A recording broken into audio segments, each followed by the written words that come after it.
Ao anatin'izay pejy fanatanjahantena izay hatrany kosa ho tanterahina ny alahady izao eny amin'ny kianja Maki Andotapenaka ny lalao ampahafefadalana eo amin'ny fiadiana ho tompon-daka ny seksiona Antananarivo renivohitra. Mahakasika ny ampahefadalana izay hokarakarain'ny seksiona Antananarivo renivohitra amin'ny alahady izao dia somary sarotsarotra ihany no nandresy lahatra an'ireo fileovana izay andray anjara amin'io ampahefadalana io satria vita fety mihitsy dia tonga dia mikatroka ampahefadalana fa rehefa andresena lahatra moa zareo rehefa nolazaina anazy ny antony tsy maintsy andefasana ny lalao amin'io fotoana io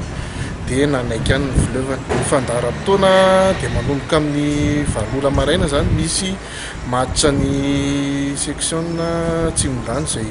natsofina eo zany dia Amazona sy 3e Fahakasina no eo amin'io fa amin'ny vito dia mandeha ny quart de finale dia FTA Nosy sy Fitambiba zany ny eo manaraka dia avy eo Kosfa sy Sacre dia FBM Bemasoandro eo amin'ny Aigle Vert dia Matadoria sy FTA Andavamamba dia mangotraka zany lalao